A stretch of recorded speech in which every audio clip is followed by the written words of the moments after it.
tonight's topic, this is obviously my monthly dose of bite-sized NLP. Tonight's topic is self-hypnosis, and some people say that that's not strictly NLP, but the way that I teach NLP, you can't do it without some understanding of hypnosis, of hypnotic language, and the ability to use some hypnotic tools. And so I thought that self-hypnosis would be a really lovely topic, because there are so many ways you can use it for yourself, obviously. And if you're a beginner to this, or if it's a topic that's new to you, I'm going to introduce it in a way that's completely beginner friendly. So if you have no knowledge of it whatsoever, that's absolutely fine. On the other hand, if you are already familiar with it, then this will serve as a bit of a refresher, maybe give you some new ideas. Everybody learns different approaches, different techniques, develops different sort of hints and tips, so hopefully give you some new ideas, and it'll give everybody the chance to practice if you want to. I've also got a couple of things that I've put into the downloads area of my online learning portal. I only put them in about an hour before we started. So if you haven't seen them, just go back into the same place where you found the Zoom link, and you'll see there are 2 downloads that we'll refer to later on. Don't worry if you haven't got them, you don't need to print them out or anything, but they're there for your future reference, or if you do want to download them, you can do. And if anything else crops up as we go along that I think will be useful, I'll add it in there for afterwards, so that you can look at it along with the replay. So, little overview of tonight. We'll start with some introductions in a moment, although you've already begun to introduce yourselves. Then I'll briefly explain what self-hypnosis is and why people use it, and give some examples of how it can be used, and we'll maybe share any experiences that you have. I'm going to tell a couple of stories, specific stories of times that I've used it with really powerful effect for myself. And that's all by way of background. Then we'll get into the actual practical part, where I'll take you through the key steps. And as I say, for those of you that are beginners, I've broken it down into 4 very simple steps. Those of you who are more experienced will know there are lots of additional bells and whistles that you can add in, but I wanted to pare it right back to the first principles and keep it really simple and straightforward. Because then the more that you practice, the more you experience, and the more you learn, the more variety you'd be able to add for yourselves in the future. But actually, just by learning the 4 simple steps, you can really have some powerful results. Then we'll divide up and do some practical exercises. It's quite funny thinking about practical exercises for self-hypnosis, because by definition it's something you do on your own. So what I'm looking at is actually ways to take the key steps and develop your own preferred kind of self-hypnosis. We call them scripts. They don't have to be written out like a script, but the kind of language that you know will work for you to make the processes work well. So I've got a couple of practical exercises to do in smaller groups, and then we'll come back together as the bigger group just to reflect, share your experience, any questions that you might have, any ideas of how you might put it into practice going forward, and then we'll bring the evening to a close. As usual, I'm going to keep it under 2 hours. I don't know if people around here, people aren't doing the clap for carers anymore, but I don't know if some people are still doing that at 8 o'clock on Thursday nights. Is that something, Abby, you were doing it before, weren't you? Yeah, no, it stopped. And it has stopped there here as well, but I still aim to stop by 8 o'clock. It feels like a good rounding off time. Anyway. So what is self-hypnosis? There are 2 words: self, which obviously means you. This is by definition a DIY tool. We will talk about the difference between self-hypnosis and having someone do hypnosis with you. But tonight is all about self-hypnosis. So the first part, self, is about you. Hypnosis literally means an altered state of consciousness. Now, there's often misunderstandings about what hypnosis is. So some people think that it's kind of what Paul McKenna does, or a lot of people think it's a load of rubbish. Sorry, I'm being bombarded by seagulls. Hold on 2 seconds. I'm just going to go and close the door.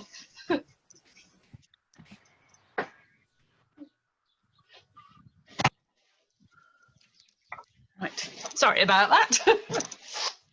Yeah, so some people think that it's a load of rubbish, or that somebody has to wave a pocket watch in front of your eyes, or that it's only something that people do on stage and they get you doing daft things and making a fool of yourself. Sorry. But all of that is rubbish. That's not what hypnosis is at all. And hypnosis is simply a state of altered consciousness. So in other words, moving from a state where you're highly conscious in your thinking, logical brain to, for example, a more relaxed state, maybe a state of flow or about to drop off. Any of those are hypnotic states because your level of consciousness has altered. That's all that hypnosis means. So if you're driving your car and you've gone onto autopilot, that's hypnosis. If you're relaxing and almost dropping off to sleep, that's hypnosis. If you're just at the beach and become mesmerized by those waves coming in and out on the sand, that's hypnosis.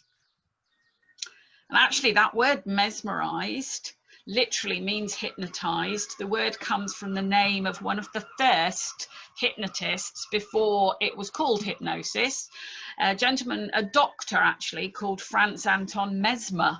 And that's where we get the word mesmerized. And he came up with the idea of using different techniques for somebody to go into their own unconscious to find their own solutions to problems or to find their own body's way of healing. And Dr. Mesmer used it to cure illnesses and ailments that other doctors were unable to cure. And that was a long time before the people that developed the form of hypnosis that we use now. So it's been around a long time. There's another definition that I quite like, except my screen isn't playing ball. Let's try. There we are. This definition comes from the American Society of Clinical Hypnosis, and they describe hypnosis as a state of inner absorption, concentration, and focused attention. It's like using a magnifying glass to focus the rays of the sun and make them more powerful. Well, in this case, the inner absorption comes from when you're able to quieten your busy brain, your conscious brain, sometimes called your chimp brain, and to access your deeper unconscious mind, your quiet source of inner intelligence. You have a huge store of inner resources in your unconscious, and so hypnosis is a way of getting to those resources and harnessing them to get whatever results you're aiming to get. And the hypnosis that we learn in NLP is based on modeling the work of Milton Erickson. Milton Erickson was a hypnotist who only passed away in 1980 something, I think, not that long ago, to be perfectly honest. And he centered his work around the absolute core belief that each one of us holds within us our own unique ability to heal and to solve problems. And that core belief is one of the keys to excellence. James, you asked about that, to the successful use of self-hypnosis. Self-hypnosis works because of believing that we have within us that power. So it works especially well on things where people feel like, I know I've got it in me, I just can't quite tap into it, which is why it's brilliant for things like self-esteem, self-confidence, stress and anxiety management, relaxation. They're all things that we know deep within us. We have those things, but bringing them to the surface is what we really want to do. And because of that basis, that you've already got it within you to solve your own problems and to heal, then it follows that, of course, all hypnosis is in fact self-hypnosis. Even when you go to a clinical hypnotherapist and seek their help, all they're really doing is guiding you and facilitating you, that you're always in control, and the resources and the solutions come from within you, your own unconscious. All they're doing is showing, they're kind of like a guide with a route map of how to get to them. So pure self-hypnosis is the same thing, but you're just doing it for yourself. So you have to be both guide and subject, and that's the slight challenging thing for some people, is that you both have to know the process and experience the process. Knowing the process is a function of your intellectual brain. Experiencing the process is a function of your unconscious brain. So one of the tricks is to stop thinking about it and just do it, which is why we develop what we call scripts that you can learn. They don't have to be written down, they can be just words that work for you, but repetition is so important, so it comes second nature, so that you don't have to do things like look up in a book, or what do I do next, what's the next step. You can stay in your unconscious mind and just experience the process for yourself. Does that make sense? Mm-hmm. Good. Okay. I meant to say earlier, and I noticed a few of you have muted yourselves, which is great. You are welcome to stop me and interrupt it, or ask a question at any point if it's not clear, and there will be points for discussion as we go along. So why use self-hypnosis? Well, there are lots and lots and lots of different ways. Oh, Nelson's raised his hand. Yes, Nelson. Just a very quick one, going back to just a more polite way of doing it. I'm getting my way around Zoom, so I'll put the hand up. I like it. It's very good. Knowing the process, being yes. in the process, is that the person that's, so you mean being disassociated? Right. Okay, so I'm not going to use associated and dissociated language at the moment, Nelson, only just as a way of clarifying if I've understood your question. When I'm talking about, I'm only talking about self-hypnosis tonight. In other words, it's just you on your own. So you need to know the steps of doing hypnosis. Do you see what I mean? And then you do the hypnosis. Okay. Does that make sense? Yeah, brilliant. But I don't know if that answers your question, because I'm not sure if I fully understood your question. Yeah, no, that makes complete sense. It's myself that hasn't that has misread what you said. Oh, okay, no problem. It is, and again, I may be reading between the lines or misreading between the lines, but for those of you that do any form of coaching or even informal help of other people using your NLP, and you might want to use some hypnotic language, or you already do, then obviously your client, I'm going to use the word client in inverted commas, it might just be a friend, but your client doesn't need to know the process, because you as the practitioner know how to do it. But when you're doing self-hypnosis, by definition, you have to know the process, because you're doing it for yourself. So in a way, you're always associated. If we use that language, don't worry if you don't know what associated and dissociated means. This bit's just for those who do know what it means. When you're doing self-hypnosis, being associated means you are able to access your unconscious. If you are dissociated, you can't be in a hypnotic state. By definition, it's a conscious state. If you are dissociated, you're not in your own mind and body. And that's the difficulty, because when you're thinking about the process, you tend to go dissociated, but when you're experiencing the process, then you are associated. And that's where you need to be, in the experience. Okay. We might come back to that later on if we need to, Nelson. It was a great question. Thank you very much. So some of the uses of self-hypnosis, I started brainstorming when I was preparing these slides, and I filled the page with 6, and in my head I had another 26. So because there are so many different uses, so these are some of the most common ones that you can see on the screen there. I think probably things like relaxation and stress relief are probably well known. Maybe pain relief is less well known, and so I've got a couple of stories about that a bit later on. Mental preparation is a really useful one, and it might tie in with what Brian was saying about the little white ball.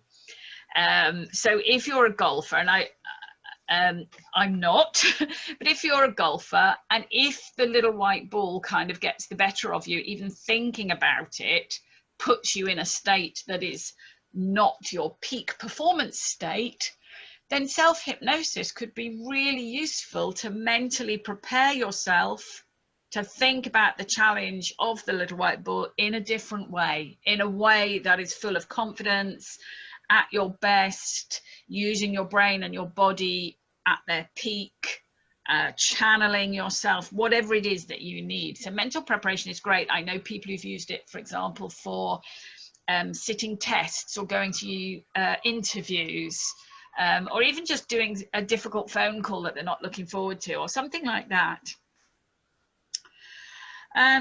As well as the ones on the screen, I know a lot of people who, for example, during quarantine period, insomnia has increased among many people, anxiety, and self-hypnosis is great for both of those. Improving creativity. We had creativity as our topic for the Grapevine 2 months ago, and this would be another way of getting into your creative brain. One of the things that I've taken up sketching and painting during quarantine, and I find that when I'm painting I get into a hypnotic state, and it's lovely because after I've painted, my brain is so much clearer and fresher, and so I find I feel that that's a hypnotic activity of its own. The key is to use self-hypnosis for situations where you know that it's at some deep level, you do hold your own answers. Yeah.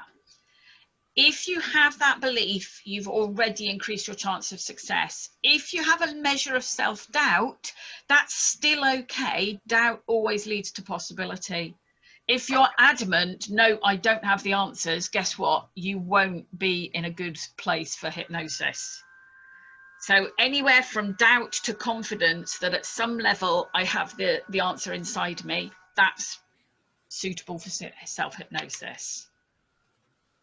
Which is also why some people will only use it for relatively minor issues, and other people will use it for really quite severe issues. And again, I'll give a couple of specific examples in a moment.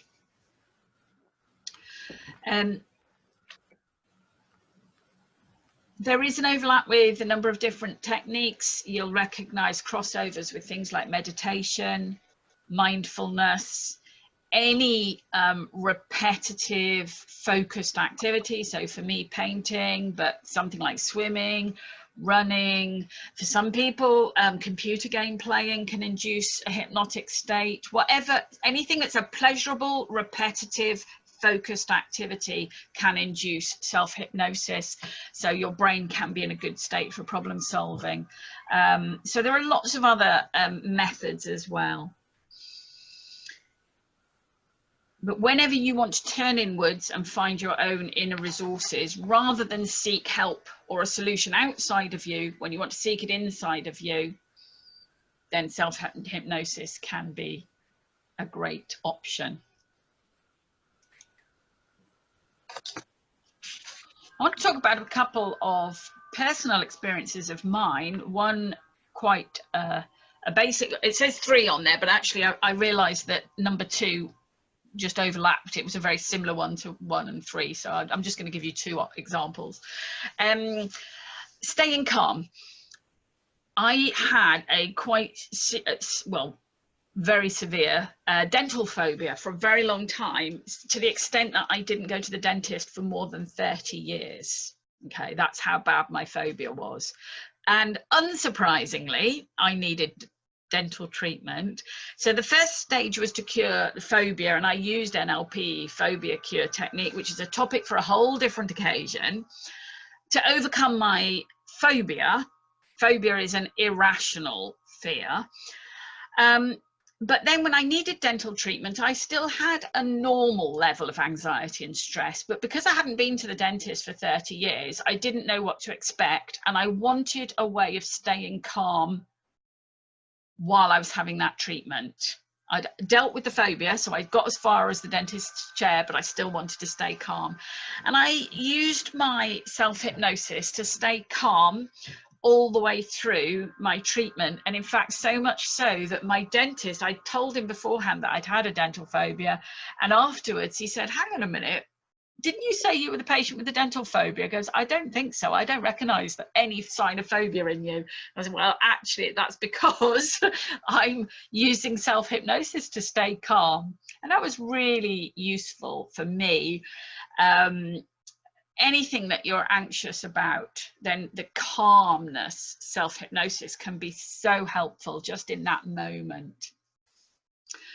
At a more advanced level, a few years ago, I had to have a small surgical procedure that was done under local anaesthetic, but halfway through the anaesthetic wore off, and so I was in quite some pain. But having more anaesthetic would have increased the risk and slowed down the recovery time. And so I agreed with the surgeon that I would use self-hypnosis to manage the pain to complete the surgery. And it was really effective, massively effective. And in fact, I later found out that the same surgery on the continent, so my sister-in-law who lives in Holland had the same procedure, and in Holland they routinely do it without anaesthetic and just using clinical hypnotherapy anesthesia, and it's just the norm. Here in the UK it was more because a problem occurred that I had to use my own self-hypnosis, but it can even be used to manage the pain of a surgery. So that's quite an extreme example, but one that I personally have experienced. And, you know, it was absolutely manageable. And my recovery was faster as a result of not having had to have the extra level of anaesthetic. Really interesting. Okay. I think I will invite, do any of you have examples where you've used self-hypnosis, or you know of anybody using George, would you like to just share your example? These things that take like 8 hours non-stop, having thousands of needles pierced into your skin repetitively, that takes severe pain management or self-hypnosis, I guess, to be able to cope with that. Which actually I never even thought of it as that until you started sharing your examples. But yeah, I've got tattoos here on my chest as well, and the pain there is pretty severe. And you know, thinking back, I've found myself literally, you know, inducing trance to the point that, you know, I just wasn't in the room anymore. And it was through deep, heavy breathing and just immense focus to just try and deal with it. So for pain I use it, and dentist as well. I've had a couple of root canals which were excruciating, but again, same thing. So when you can be powerful, it can really truly help. It really can. Amazing. Yeah. Good, thank you. Does anyone else have one they'd like to share, or a question of could it help with XYZ?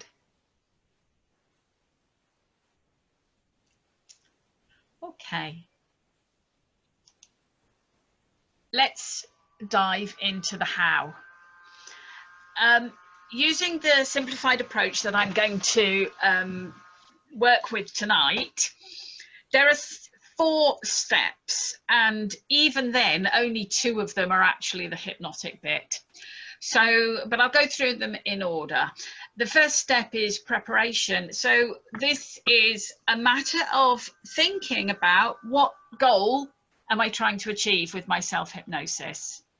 Okay, set your goal. What do you want to achieve? It's best to choose a single goal in the here and now, and to be clear about what results you want. So for example, do you want to relax right now when you're doing your self-hypnosis? Do you want to change a habit over the long term? Do you want to develop a new, more resourceful mindset? Do you want to deal with pain in the here and now? Do you want to deal with an anticipation of anxiety, something you know is going to happen in the future?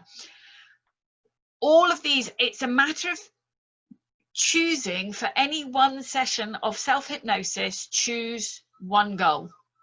Because of course, the more you practice self-hypnosis, the more you can do it, and you can apply it to loads of different goals, or you can repeat. But for each session, choose one goal, because you don't need to spend a huge amount of time in one session. So that the preparation is choosing that goal. And if it's your first time doing hypnosis for that specific goal, you'll also spend a bit of time preparing or thinking about what suggestions or affirmations you're going to use when you are in trance. Okay, so you'll prepare them up front, you'll use them in the 3rd step. So I'll explain what they are when I get to that stage, but you'll actually prepare them at the beginning. The first step of actual hypnosis itself is going into trance. The technical term is induction, but I just prefer to think of going in or going deep. Some people call it the relaxation phase. It simply means getting into that altered state where your unconscious brain takes over. And there are lots of different ways to do this. So for tonight, the download that I've shared is a really simple process that uses a combination of thinking about a special place that makes you feel relaxed, deep breathing, progressive relaxation, you know, relaxing all of your body, and counting down. And all of those things just in a set of steps, and I've written it all out. You can adapt it for your own use, help you to progressively relax into a hypnotic state. Now, remember, it's absolutely okay if you find yourself coming out or questioning or going, oh, am I relaxing enough? That's normal. That's just a dialogue between your conscious and your unconscious brain. That's completely normal. It's actually good, because each time you come out and sort of ask yourself a question and go back into relaxation, you progressively deepen the relaxation. Again, for those of you that like technical terms, there's a lovely technical term for that. It's called fractionation. I love that. So come out, go in, come out, go in. Doesn't matter. If your brain has that little chat with itself, that's fine. And then ask the conscious brain to quieten itself down and get more relaxed again, until in the end, the conscious brain gets quiet and the unconscious can just do its thing.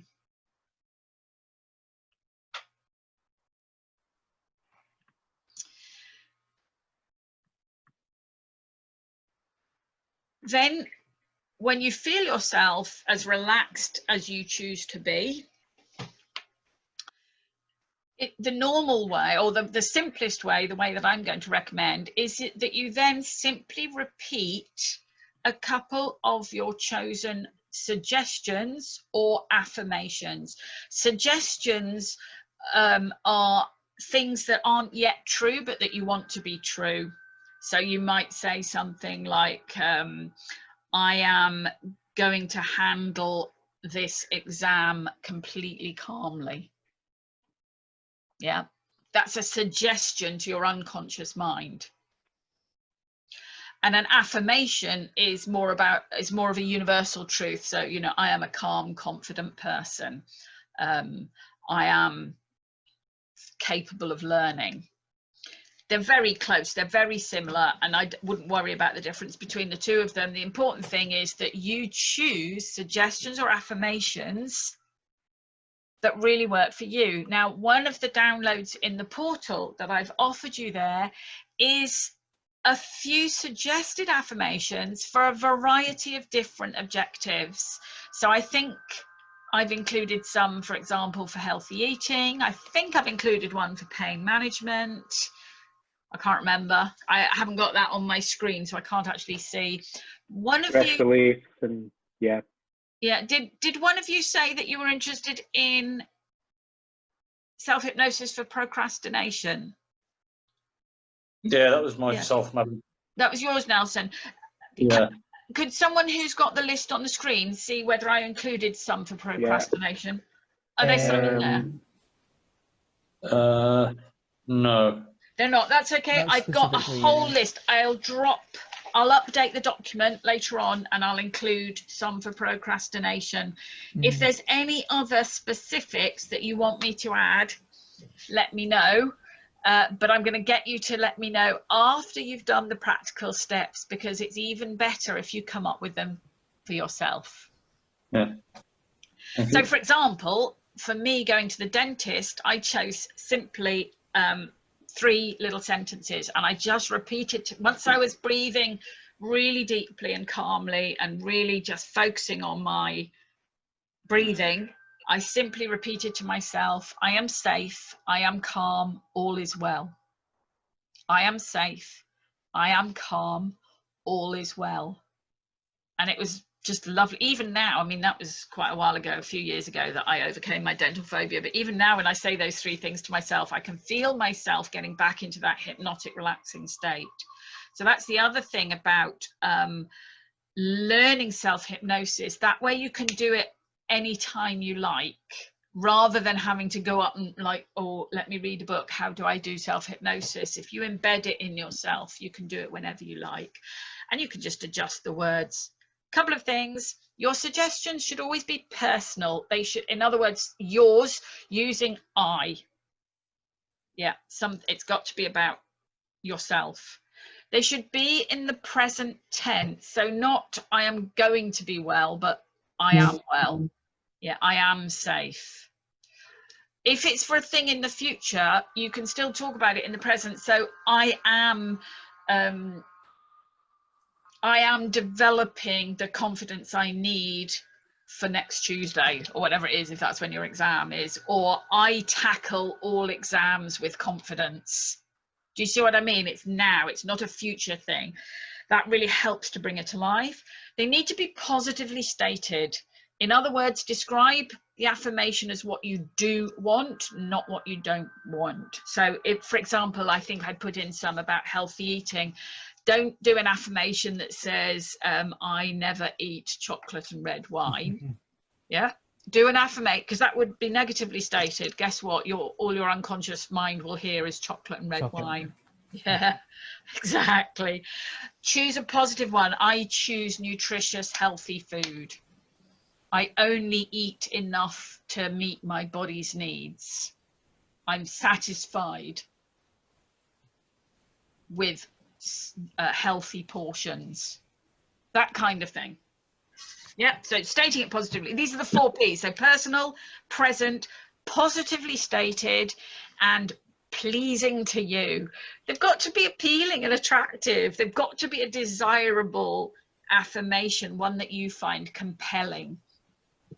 And for that reason, one way to do that is to keep them quite general, so that your brain will just fill in the details. If it's too specific, like I am really good at riding carbon fiber mountain bikes, you know, it's like, whoa, how specific is that? What about I tackle new sports with ease, or my body is designed for sports, or I enjoy the thrill of the mountainside.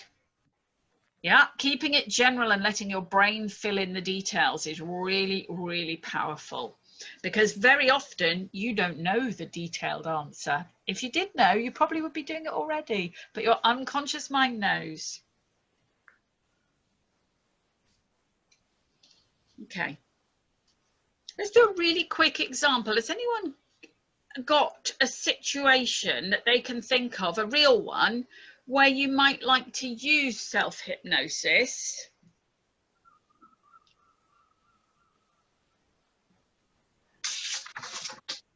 Yeah, for me, I would like to, as the procrastination one I've already talked about, but motivation as well, because I think during this time when I was furloughed from my job, I lost that sense of purpose when I was told that, okay, you've been furloughed, great, happy days, you can't do work, full work, whatever. Yeah. So I lost that sense of purpose. So that's where the procrastination comes in. Yeah. Like as you know, I am doing the coaching level by coaching. Yeah. It's to do other stuff. So that motivation to get me to stop procrastinating, to actually get the stuff done there and then. Oh, fantastic. That's a great one. While so Melba's just joining us. In a moment I'll welcome her. While I'm welcoming her, why don't the rest of you just think of what might some affirmations be that would be, hi Melba, hello. And what might some suggestions or affirmations be that might be helpful if it was you that had lost motivation and lost sense of purpose? And why don't you share them with Nelson? Nelson can choose which ones would work for him, but why don't you think, if it was you that had lost motivation and lost purpose, what would be a really useful affirmation? Give that some thought, and I'll just welcome Melba. Hi Melba, how lovely to see you. How are you? Thanks. I'm okay, thank you. How are you doing? Yeah, really good. So we're just doing some initial practice of some hypnotic suggestions that people can use for themselves. Nelson has just shared an example where he might like to give himself some self-hypnosis. For, I'm sure he's not, well, I know he's not alone, because I feel this way too. During quarantine, that sense of losing your purpose or your motivation, and that could lend itself really well. So we're just using that as a worked example at the moment. Yeah, I'll catch you up on anything else you need as we go along. Okay, cool. So motivation, sense of purpose. I'm going to have a quick look at some of the examples I've got. Has anyone got an example of something that they might use as an affirmation in that situation? What would be good? Go on, Abby, are you thinking of one? You look like you are. I think it's also personal. You know, it's hard for me to say what might, you know. But what would be for you, if it was you in that situation, what would you use? I think just things along the lines of, I can motivate myself easily. Lovely. Yeah. Nice and general. Yeah, brilliant. Yeah, I am motivated to do more. That's a good one. Yeah. Anyone else got any examples? So what I'm saying, you don't need to suggest what would work for Nelson, because he's going to come up with that for himself, but what would work if it was you? What would you like to say to yourself? George, have you got one? I was just thinking mine would probably involve some kind of swear word. That's fine. You can use any language you like when you're doing self-hypnosis. Yeah. Couldn't Madeleine, possibly repeat it though. Yeah, absolutely. Yeah. I just did something like, I am good enough. Lovely. Yeah. I really like that. It's positive, it's personal, it's vague enough that your unconscious mind can fill in the details. Like, what does that even mean? You don't need to know what that even means. Your unconscious mind will fill in the details. Yeah, I've got things. Go on. Go on, mine would probably be things like, you know, I've got this. Yes, Come on. I've got this. I'm on it. Let's do it. Yeah. Stuff like that. I would suggest as well, your affirmations often will just directly relate to your goal. So if, Nelson's goal was having a purpose, your affirmation could simply be, I have a clear sense of purpose. Even if you don't yet, that's the whole point. It's a suggestion to your unconscious mind, and your unconscious mind will fill it in. So that's the simplest way of finding a powerful suggestion, is to relate it directly to your goal. So I have a clear sense of purpose.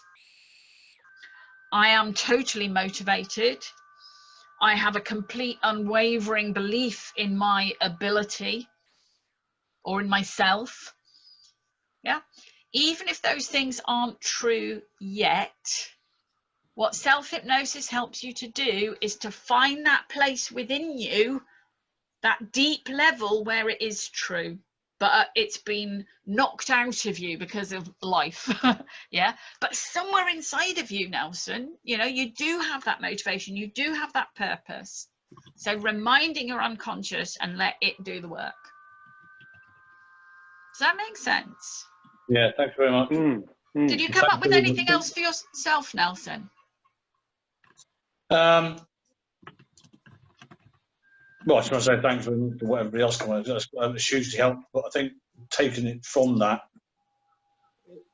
I mean, to summarise, really, is to get that end goal back, isn't it? Yes. But which cancels out what I've just said linguistically, as we all know that. Until such times as I am off the furlough, yeah, then it's filling that gap to get that sense of purpose back, to get that end goal back. What is that end goal? I don't know until I furlough, you know, all this business. Of course. Which really comes down to Boris Johnson. Yeah. Just remember, self-hypnosis is only about tapping into your own resources, so it can't involve what anyone else is going to do. That's why we're looking for inner resources. So things like, I have an infinite source of motivation within me.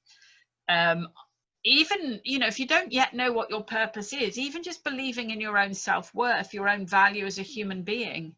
You know, I am a valuable human being. I have a purpose to fulfill. Even if you don't know what it is yet, that self-belief that you are valuable and you have a purpose is massive. It's really important.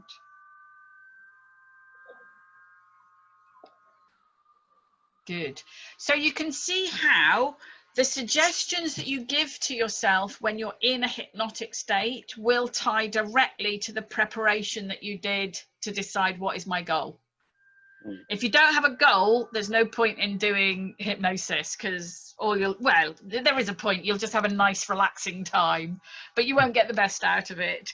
Having a goal, like what do you want to achieve? Are you trying to motivate yourself? Are you trying to build your self-esteem? Are you trying to manage stress or pain?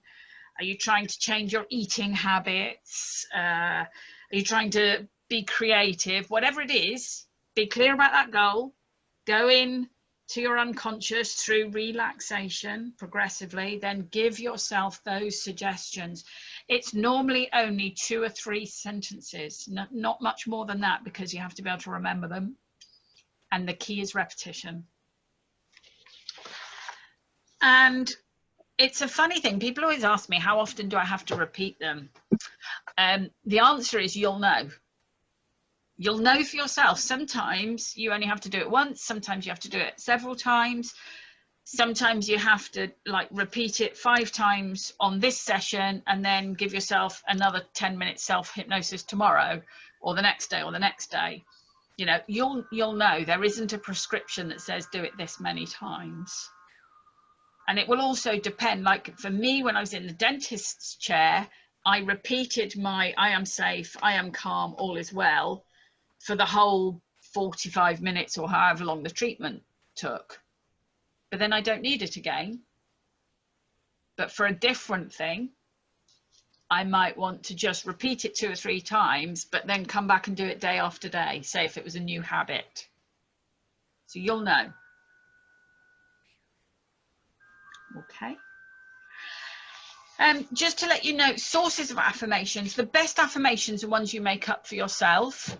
I've got that download in the portal with some suggestions. If any of you have got specific situations and you'd like some more suggestions, do ask me. But I want to offer you a few other sources. There are loads. You can just Google hypnotic suggestions or affirmations, but for things that are to do with health and well-being and also self-esteem, Louise L. Hay has got, this is just one of her books, but you can also Google her. She has loads of affirmations for all sorts of things.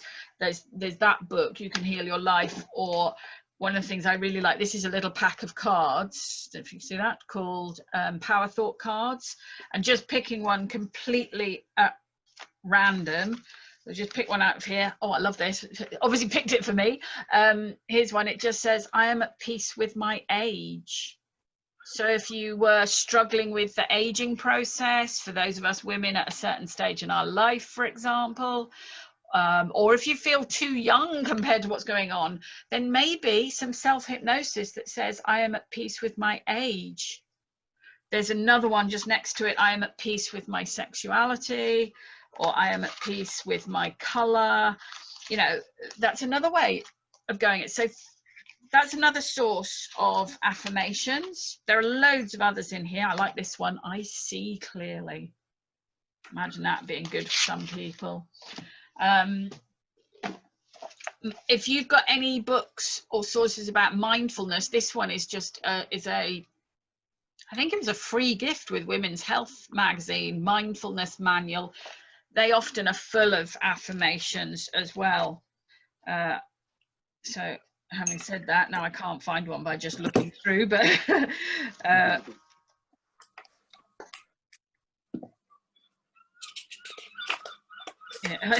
Here's one for people who are not very good at getting started with exercise. Maybe sweating will help.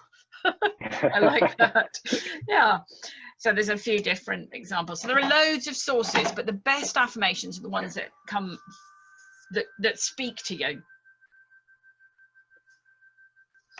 So some of these can be chosen versus completely created from scratch. Totally. Yeah? You'll know that I practice what I call the lazy girl's guide to NLP. If it's already been done, then I'll borrow that rather than reinvent the wheel, you know. Nice. Yeah. Because quite honestly, I didn't invent I am safe, I am calm, or all is well. I don't know where I got it from, but I didn't invent that, but it just really spoke to me. It really, really spoke to me. So that's the best ones speak to you, but you don't have to create them fresh if you can borrow them from somewhere. And that's why I shared my little download of a few suggestions for specific, but actually when you read that, you'll see that most of them can be mixed and matched. There might be one in the, you know, for self-esteem that actually you could use for an exercise habit. You know, because they're quite vague, deliberately, the phrase that Milton Erickson used was artfully vague, then actually they can be used in lots of different scenarios. So do have a look and see. Okay. Emma, was that going to be a question? You looked as if you were going to ask a question. No, okay. No. You're there. Okay, good. So the fourth, so we've prepared by deciding, why do I want to do self-hypnosis? What goal do I want? We've gone into hypnosis with just by relaxing, breathing, maybe following a counting down process. Another one I really like is simply consciously relaxing every part of my body from my toes to my head. And if I just do that with every, like, think of my toes, relax them, think of my ankles, my knees, my hips, and with each part of my body I just take another deep breath in and out. And to be honest, even before I've reached my head, I'm usually pretty spaced out. That's a really simple one you can do anywhere. Then you give yourself those suggestions or affirmations that will help you to get your goal. And the opposite of going in is, of course, coming out. You can make it as easy or as hard as you like. You can do a reverse counting backwards, you know, reverse your initial steps, but you can actually simply tell yourself it's time to come out.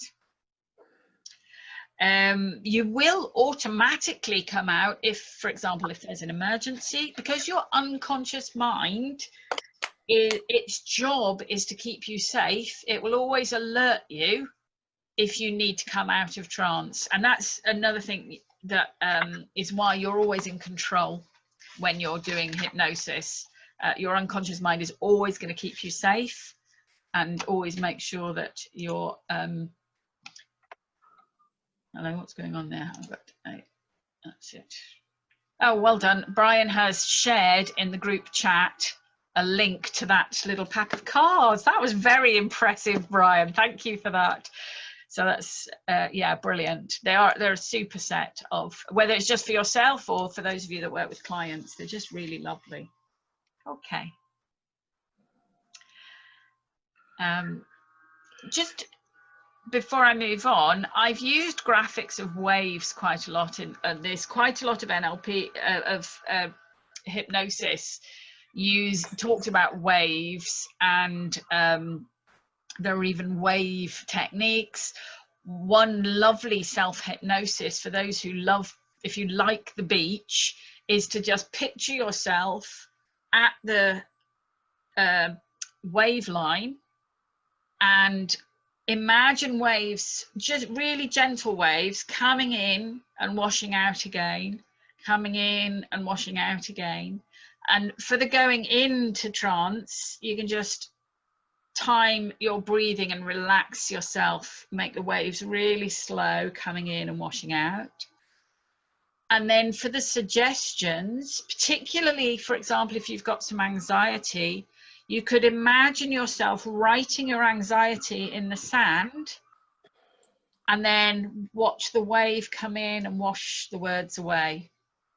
And you're left with that peaceful thought. And that's a really lovely technique. And then coming out again, you can just imagine that maybe the wave splashed you or something, you become aware and you kind of wake up or come out. Yes, George, have you got a question? Yeah, just a quick one. So I'm thinking, do you think there is more benefit to self-hypnosis than using, you know, like MP3 recordings, you know, where, you know, it's not quite hypnosis from a practitioner, is it? But then it's not self-hypnosis either. It's something that's guiding you through a similar process like you're describing. I think they both work, and it's a matter of preference, or you might try both. Some people even record their own voices with their own hypnotic suggestions to really tailor them. The ones that are pre-recorded are usually very effective because they've been trialed for a lot of things, but they're also, they might not be exactly tailored to you. For many people as well, pre-recorded ones, the quality of the person's voice, the speed, the music, all of those things can affect their experience. So if you find some, like I like a lot of the ones in the Headspace app, I love the sound, but there's one or two where the voice or the music really grates and I can't relax because I'm like, oh, this is a really annoying accent or something. So they're doing the same job. It's just that someone else is guiding you, so it isn't 100% tailored to you. But sometimes that helps because you can then surrender the process. Let someone else worry about the process and you can just experience it. So they're both useful. They both have pros and cons. I never make it past 5 minutes. I recorded one before I'm at like a light, so I miss all the best bits. Or do I? I don't know. You probably don't, because the good news, your ears go on working long after the rest of you is asleep. So actually, I mean, the old, when I was a child, we were always told, play a tape recorder by your bed. Probably James has never even seen a tape recorder, I don't know, because they don't have them nowadays. But, you know, and listen to your revision while you're asleep. And it's because your ears are still working, even when the rest of you is asleep. Yeah. Languages, people have that technique for learning new languages as well, I heard, Yeah, definitely. Interesting. I was asked a similar question on one of the coaching groups I'm part of, and someone asked a question on the same type of lines from a distance, that how would you fire an anchor on someone or a client in, you know, because of the social distancing and all the rest of it. Yes. And one of the answers that came back was exactly that. You could do it verbally and auditorial and Yeah, I like that. That's a very good way of doing, recording your own voice, and then it then takes your mind off having to actually remember the process, and at some point during that time you're trying to take yourself into hypnosis. That's right. You could then become very confused trying to remember the process and get all mumbled up. So listening to it relaxes you even more, if that makes sense. Absolutely. Yeah, It's one of the reasons why I've taught just a really simple process here, to make it easy to remember. The other thing, for those of you that work with clients and do some hypnotic work with them, you can then teach them to reinforce it when they're not in a session with you. They can reinforce it for themselves. And so, like, some simple deep breathing to relax, and then a simple affirmation that they've already chosen. Because really it's those middle, I said at the beginning there are 4 steps, but really there's only 2. The relaxing and then the suggestions. Preparation just gets you ready, and coming out, you can literally do it like that. Yeah. And with practice, the relaxation gets quicker and quicker, because it's like any skill. The more you do it, the easier it gets, to the point where you can just do it instantly without even planning. Like, if you suddenly think.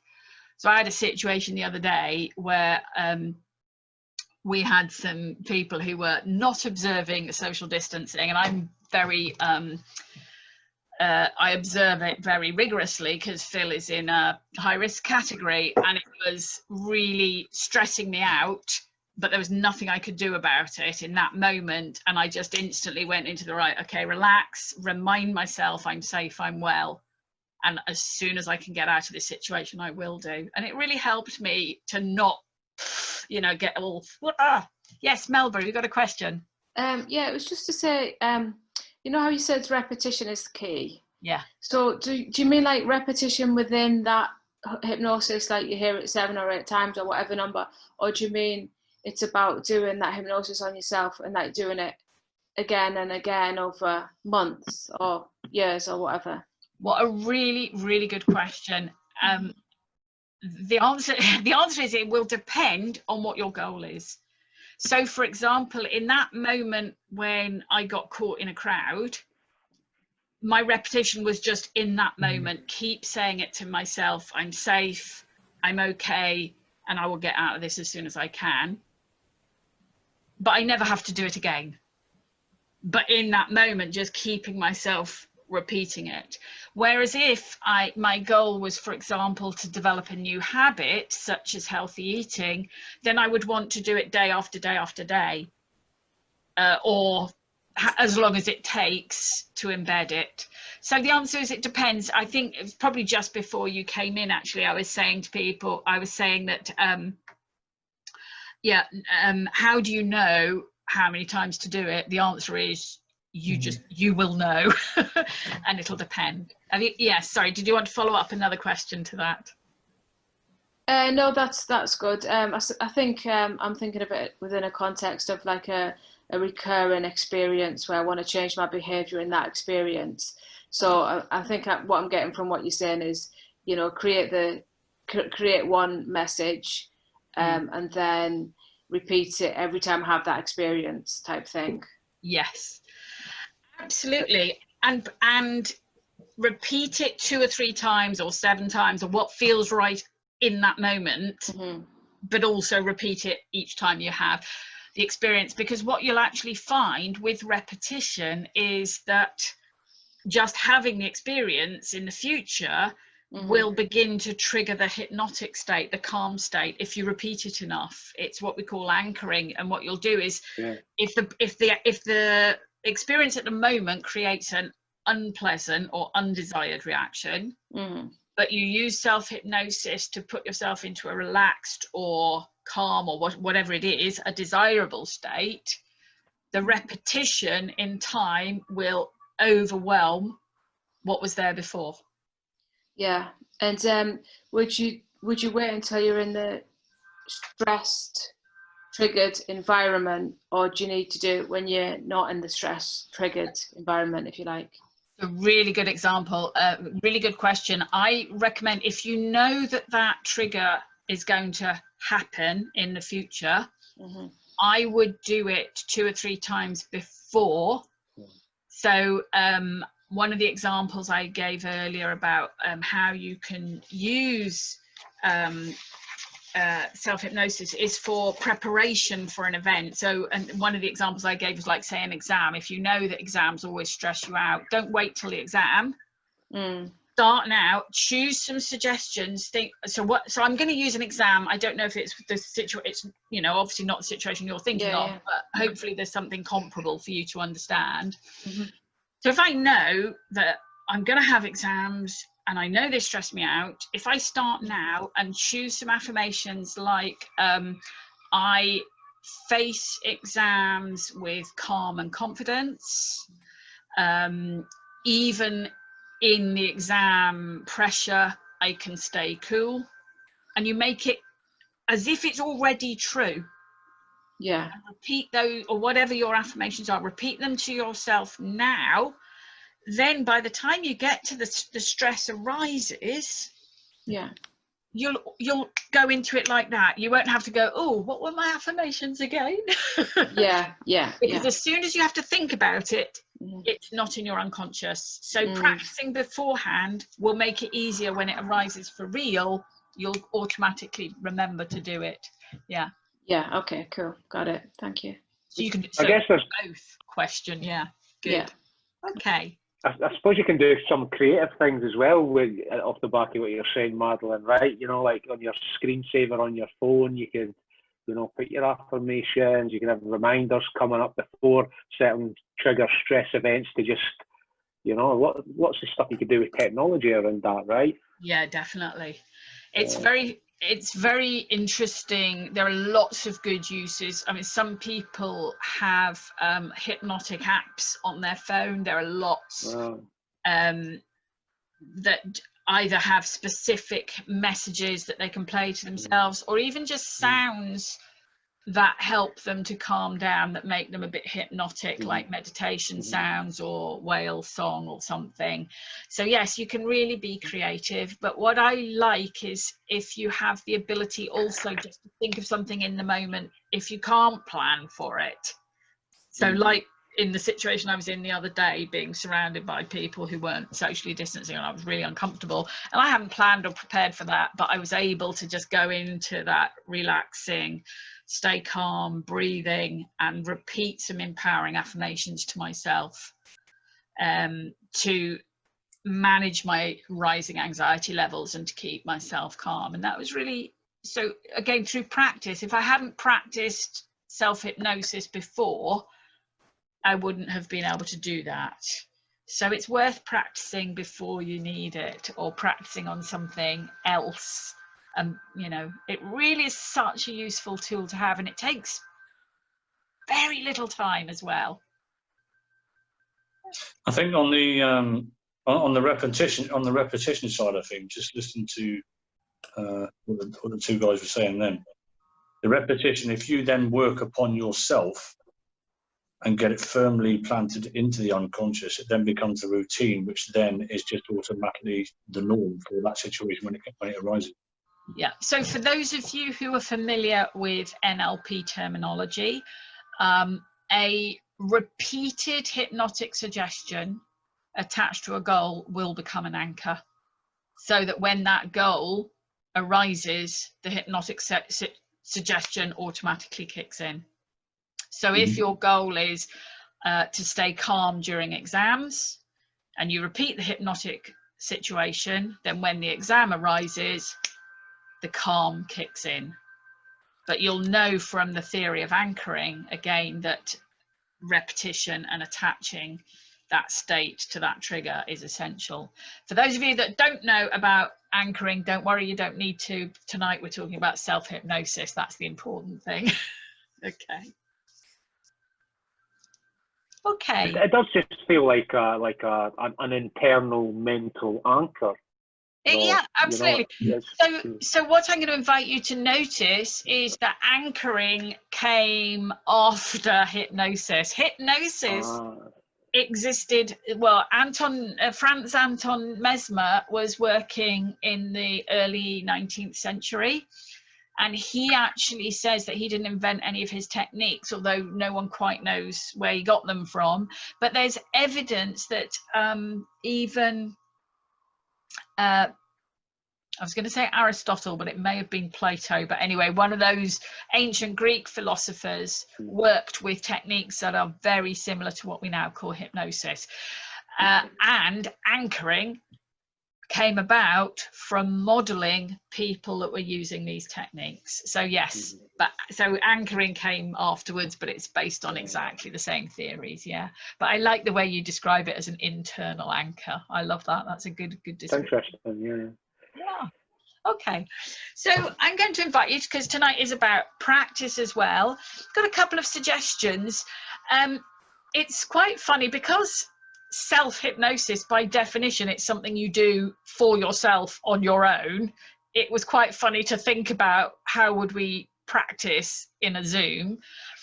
But actually what I thought would be most useful is to take the two main hypnotic steps, so suggestions and the relaxation part, or the going in part, and invite you to do for yourself what, or in smaller groups, what we did with Nelson. So think about a goal or a situation. So Melba, you might think about whatever it was you had in your mind when you asked me your question.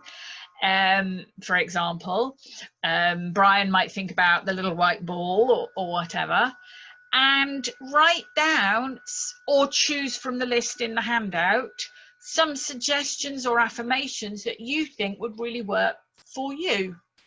And then I'll put you into small groups in the breakout room, and you can kind of bounce them off each other to support each other and get some ideas.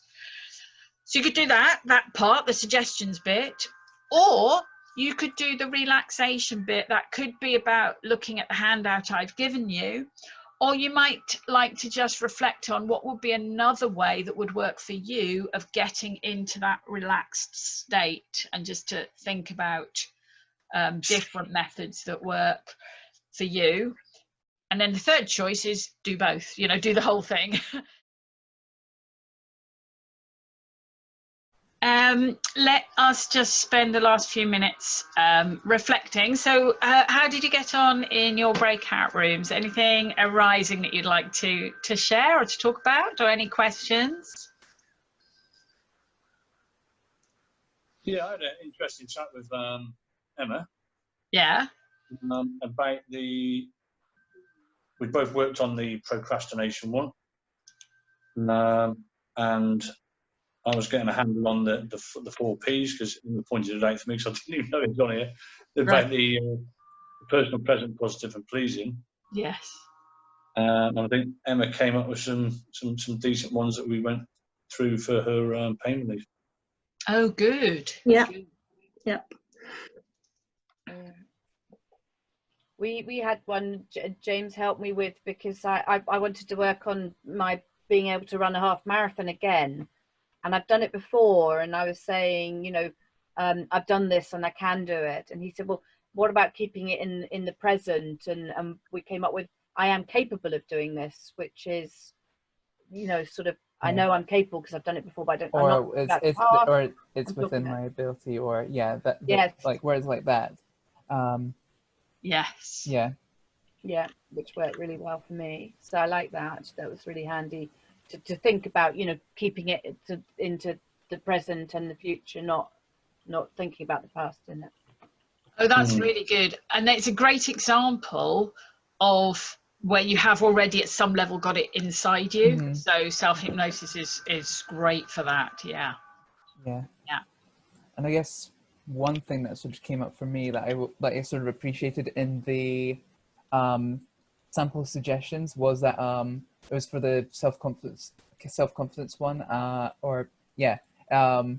it's every day I experience greater confidence. I sort of appreciated that because it was you could think of it and like there's ideas of it being in the past and like sort of carrying over into the future as well, but it keeps in the present moment.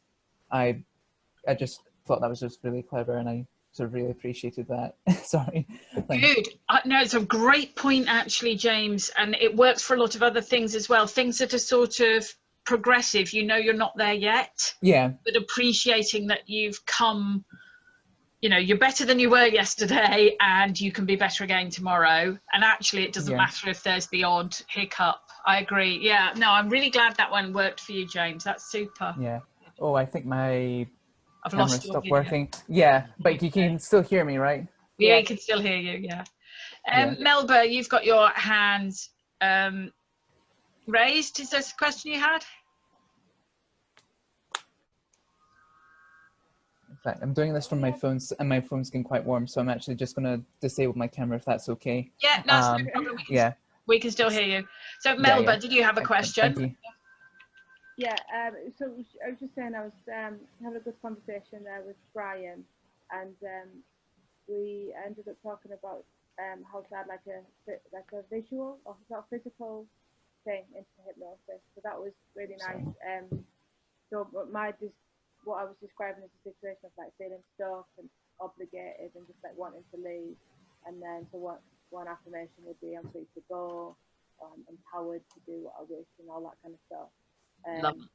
So Brian was asking me like, could you describe a situation where you felt free to go and free or empowered? And so we were talking about martial arts and painting and like quite these physical things, and then interestingly it like connected, I think, with what Brian was talking about, which was to do with golf and like the physicality of that. So ended up becoming more like thinking about stuff in like the physical world rather than like so much mental stuff. Yes. It's quite interesting when you start doing this. You often kind of merge from one thing to another, or you find your affirmations in one area of your life really help you in another area as well, or when you look at it from a fresh angle it gives you more benefit. Yeah, it's very interesting how that works. And what was the first one that you said, Melba, just then? So the situation I was describing was one where like I feel quite stuck and it's in a mental way. Yes. Feeling like I can't leave, feeling guilty, obligated, and sort of pressurized and whatever. So yeah, it was that one about freedom was what you came up with. That's a really good example where when you do feel stuck in one area of your life, so you give yourself an affirmation, I am free to move, it often has a knock-on effect to another area of your life as well. That free to move, your unconscious mind will interpret it in lots of different ways. So it could be that you find yourself, for example, so I had an example where somebody used almost exactly that. It was something like, I'm free to make a move, she came up with. And then about a month later, she noticed that where her knee had been sore, it felt better again. And it was almost like her unconscious mind heard, I'm free to move. And it meant, and it interpreted it as I'm free to change jobs or change house or change relationships, but also my knees are free to move freely. And it's really, this is what I mean by finding affirmations that are vague, that are specific to you, but vague enough that your unconscious mind fills in the gaps. And you'll find that far more empowering than if you make it too specific. Yeah. And unblocking something like that feeling of stuckness can make such a difference, can't it, Melba? What we tried to do, Madeleine, there was actually associate those thoughts to areas where Melba had freedom. Good and idea. Those two examples that she gave me around her martial arts and painting actually puts her in a position where she is free with choice. Yeah. So it's almost associating it with, in the same way as you gave the beach example earlier of the waves coming over your feet. Yeah. And again, it's something, at some level you have freedom inside of you. Your unconscious mind knows what freedom looks like, feels like, how to do it in one area of your life, so you can take that into another area of your life. I think the sort of simplicity as well came through in that conversation is like It's Yeah. such a simple statement to say, I'm free to move. Yeah.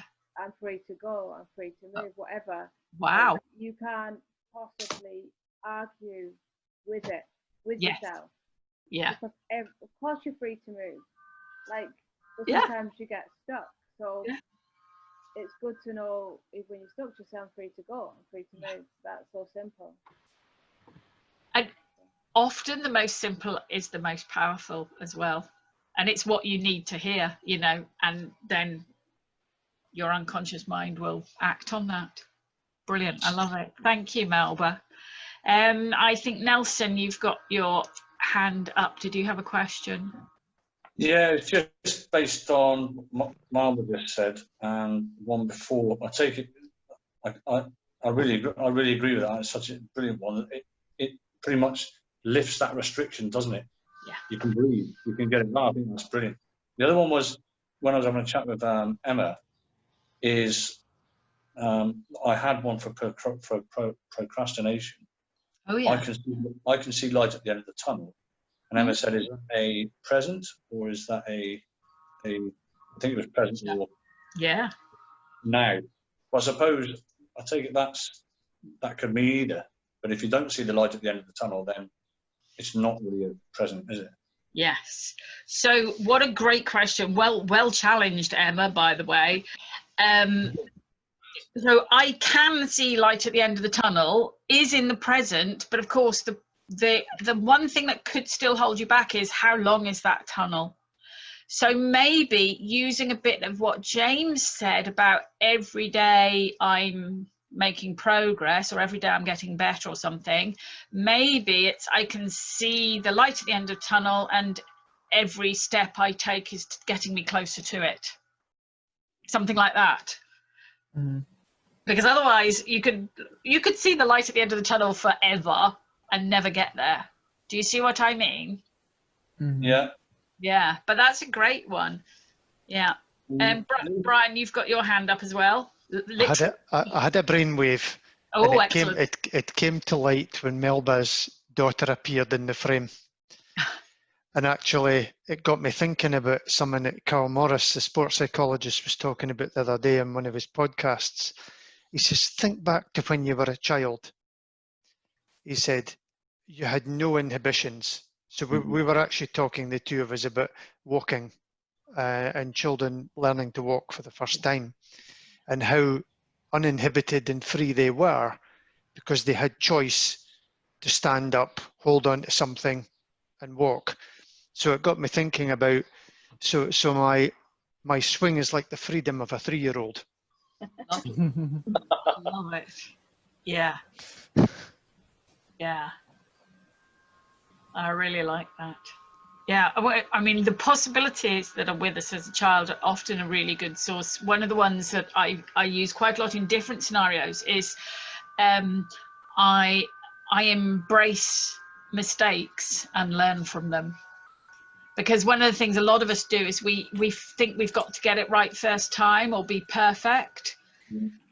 But actually, like a child would never learn to walk if they weren't prepared to fall over. And they don't even think about falling over. It's like, okay, I fell over. Great. What will I do different next time? So as an affirmation or a suggestion, something like I embrace mistakes and I learn from them, or even those of you that know NLP will know the one that there is no such thing as failure. It's all feedback.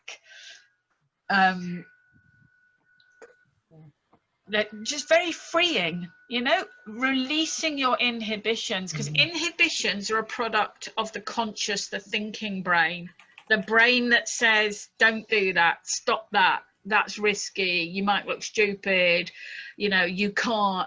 That brain is the chimp brain. It's just always trying to distract you from being your full best self. Like, for example, people who are artists, the chimp brain that says, oh, you know, you're not good enough, who's going to want to look at your paintings, you know, artists can't make a living, or, you know, all of that kind of stuff. It's just a brain that's trying to hold you back. Whereas your unconscious brain says, I'm expressive, I'm creative, I get joy from what I do. Every time I put paint on the canvas, you know, is good. It's glorious. Whatever it looks like, it's all good. And freedom is very, self-hypnosis is very freeing. The golfer who swings like a 3-year-old with total lack of inhibition, just think of the difference that that's going to take. The coach or the person unsure about their job or their next step in life, but if you take that without inhibition, just with freedom, and just every step is taking me closer to where I want to be.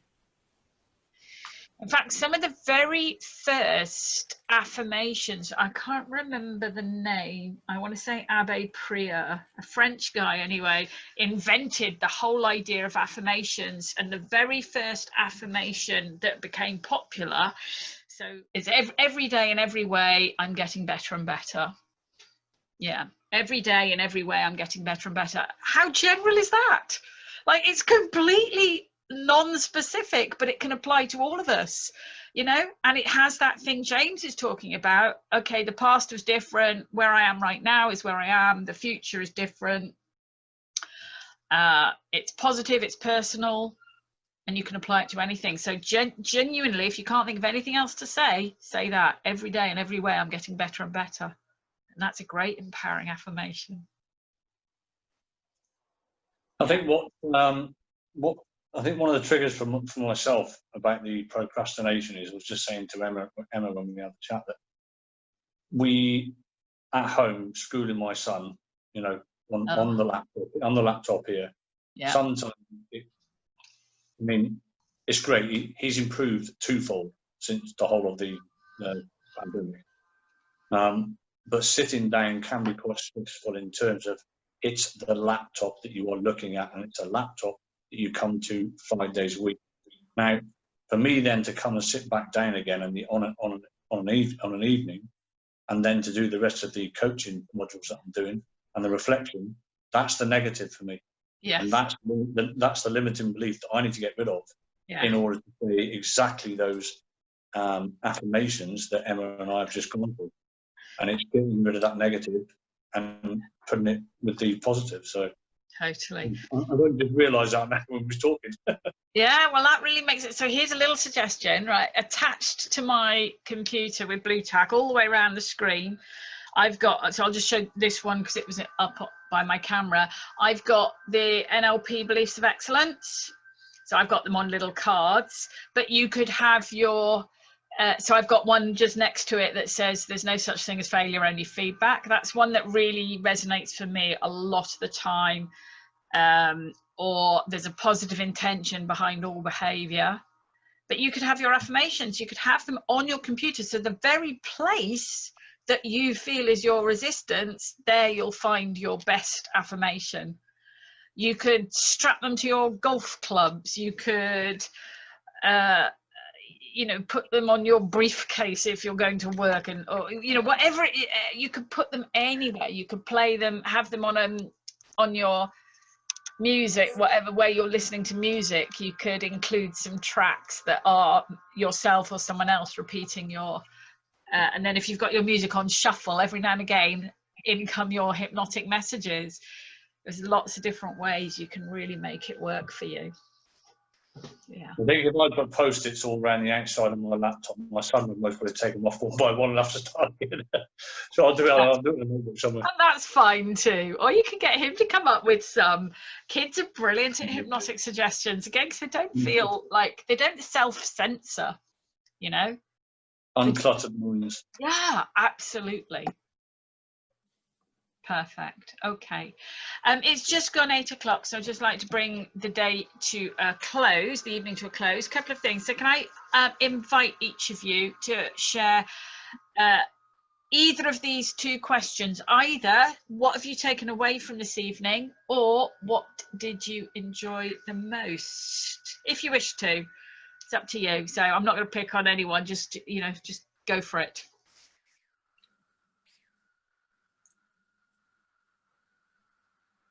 Well, I'll go with Oh, go on, Nelson. what have you taken away from this session here?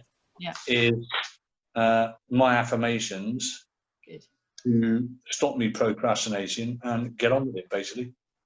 Love it. Well done. Good. Brian, were you going to say something? No, I was just going to say the affirmations obviously were good and good to explore. And it's always nice to work with other people as well to get other people's perspective. So thank you. Good, perfect. Melba's put her hand up. So mine are just the simplicity of the message.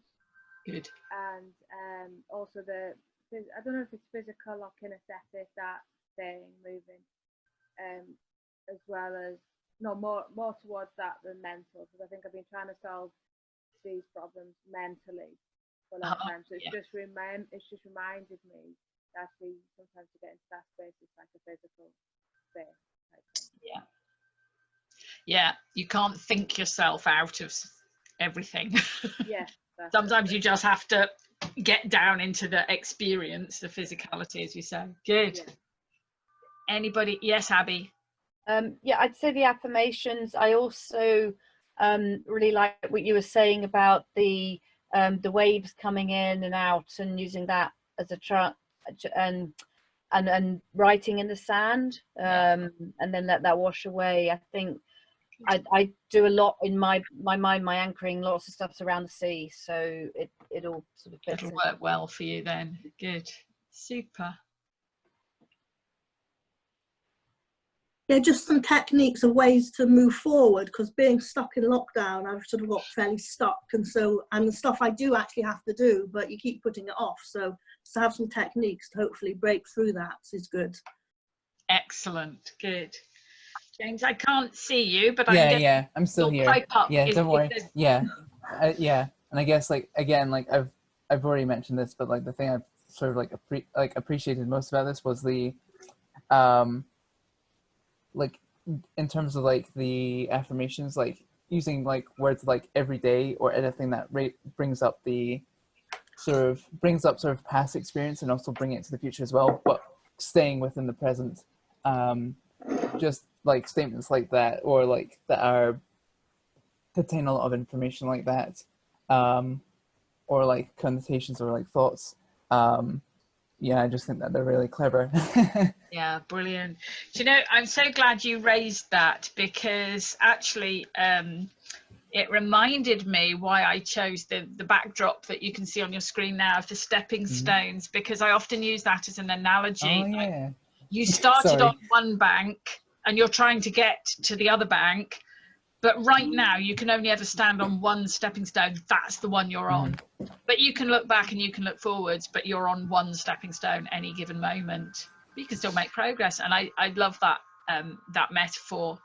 And who knows how far apart, whether one of them's wobbly and whatever, but you are where you are, and that's fine.